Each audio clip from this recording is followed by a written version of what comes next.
Somehow, I managed to find cover, and what does Baron von Ruthless do? He starts monologuing. He starts monologuing! We've seen it a million times over. You've got the hero and the villain face to face, maybe in their first serious dramatic confrontation of the film, and the villain goes into a long speech.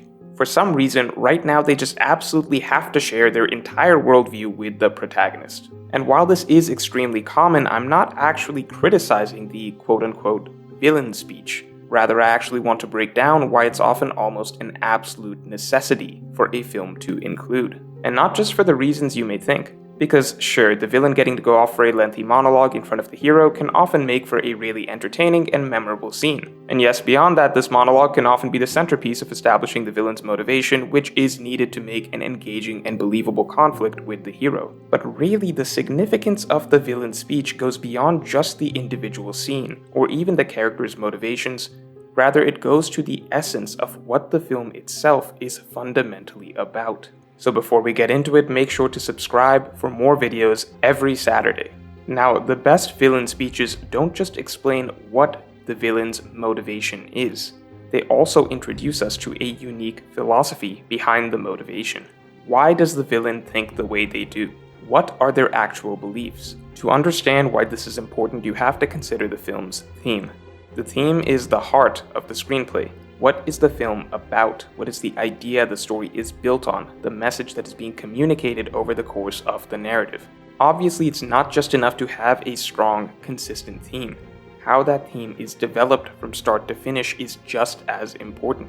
Often it can come across as too corny or too forced to have the protagonist give a long monologue explaining the main message of the story. Sometimes it can be done well, but having a really preachy main character isn't really subtle writing and can definitely lose viewers. Not to mention, the main character may simply not be written in a way where it would make sense for them to give a long monologue articulating some deep truth the film is getting at. Generally, the main character cannot carry the load of communicating the film's message on their own. And that is where the villain comes in. With villains, audiences generally give them a lot more leeway to monologue. We're more willing to listen to villains expound upon their philosophies at length, because we understand that this is not what the film is actually preaching to us, which makes it more interesting to hear. But at the same time, because of this effect, the villain speech still actually serves as the perfect complementary piece to the overall thematic argument.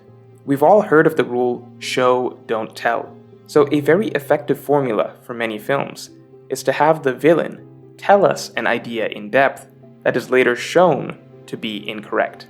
The villain's philosophy being disproven in some way through the events of the film says something on its own. For example, in The Dark Knight, the Joker's speech goes to the nature of society and the nature of man, arguing that just because society's rules have shaped us into seemingly civilized people, in reality everyone at their core is capable of being just as terrible as the Joker if those rules were stripped away. However, at the end of the film, when the Joker tries to demonstrate this by having two ships full of people murder each other, we get to see him proven wrong, as both ships refuse to kill. We don't need Batman to give a speech about the good behind society and human nature. The Joker being proven wrong gets the message across far more elegantly, which in turn allows Batman to concisely drive the point home. What were you trying to prove? That deep down, everyone's as ugly as you. You're alone. And not only is the villain's speech a powerful component of the film's thematic argument, I argue it is usually a necessary component to the film's argument, as it is necessary to challenge the premise of your story in order to prove it. For example, The Matrix is in part about free will and the power of the human spirit, which is why we get the villain monologuing about how mankind is fundamentally flawed and inferior, so that the villain can then be proven wrong as Neo is able to surpass his limits thanks to the power of human traits such as belief and love. Essentially, if a film has a premise it is trying to prove, then there needs to be a villain who challenges that and provides the counter-argument to that premise, so that the narrative of the film can then counter that counter-argument, thereby proving the premise correct. That's a thematic argument. That's the backbone of a story. And what's even more interesting is how the portrayal of the villain speech can drastically skew the moral takeaways of the film. For instance, on one end of the spectrum, you may have speeches where the philosophy the villain is espousing is depicted as obviously bad.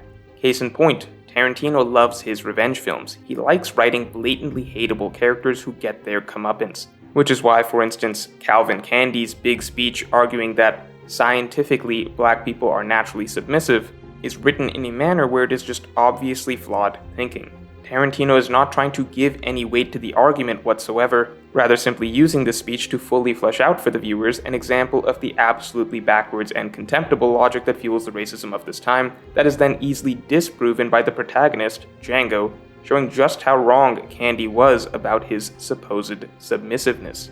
Framing the villain's philosophy as so obviously wrong and so easily disproven is perfect for the film Django, as again, this is supposed to be a cathartic, enjoyable revenge film. It's supposed to be black and white morality, the hero just massacring villains left and right with no moral qualms about what he is doing. But then as you move further along the spectrum, there are films like the aforementioned Dark Knight, where a lot of the Joker's beliefs about society are actually proven true throughout the film. The Joker is still ultimately proven wrong when it absolutely matters most during the big finale, when both ships of passengers refuse to kill each other. So the film does seem to end by saying that when it really comes down to it, humanity is better than someone like the Joker may like to believe. But at the same time, a large reason the Dark Knight feels so much, quote-unquote, darker than other superhero films is because the Joker was still proven to be right in many small ways throughout the film first. Not to mention the character arc of Harvey Dent being a testament to the Joker's philosophy being correct, just as much as Batman is a testament against it. Then finally, on the far end of the spectrum, we have films where the villain's speech is simply never truly disproven.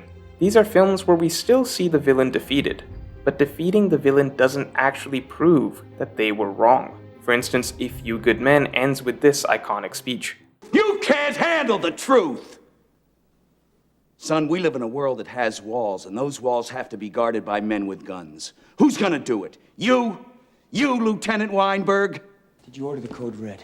I did the job. Did you order the code red? You're goddamn right I did! Notice how Tom Cruise's character never actually counters what the Colonel is saying. The Colonel's justification for having one of his own soldiers executed is simply left hanging in the air, and it is an undeniably powerfully directed, written, and acted scene. So it's not as though the film is trying to diminish what the Colonel is saying, and this scene is actually the climax of the film. So yes, the villain is technically defeated. Legally, the Colonel is found in the wrong. The Colonel has confessed. But that doesn't mean that the logic of what he argues is ever disproven. We, the viewer, are simply left to contemplate for ourselves how much weight there is to his beliefs. And speaking of colonels, a similar but much darker example is Colonel Kurtz from Apocalypse Now, where he spends the final segments of the movie recounting various philosophical musings stemming from his experiences of war, talking about how terror and horror must either be used or feared. How he believes, for instance, that it actually takes a great strength of spirit to be able to massacre innocent children, and so on. And in this case, the villain's monologues are literally the final words of the film. The protagonist manages to kill the Colonel soon after, but we never get a response to what the Colonel was saying. So again, even though the villain is technically defeated, not only were his beliefs never disproven, rather the entire film of Apocalypse Now leading up to Colonel Kurtz's big villain speech actually seem to deliberately prime us to understand where the Colonel's beliefs are coming from, as Apocalypse Now really is a slow descent into the horrors of war. A slow descent that culminates with us finally getting to listen to this man who has developed such a twisted view of the world, but a view that is actually still difficult to deny based on everything we have been shown beforehand. Colonel Kurtz is killed, but his words are the ones that are left ringing in our ears. So really, not only is the villain's speech essential to constructing the film's thematic argument, how it is framed, and the extent to which the writer chooses to prove or disprove it, is what opens the film up to interpretation. Generally, most films will err on the side of the more straightforward setup and knockdown approach. The film is about this message, the villain's philosophy exists as a counterargument to this, you demonstrate the villain is wrong by the end of the narrative, thereby proving the film's main premise. Heavier and often more morally complex films may take this approach but still showcase the villain being partially right in some ways, giving a more layered message.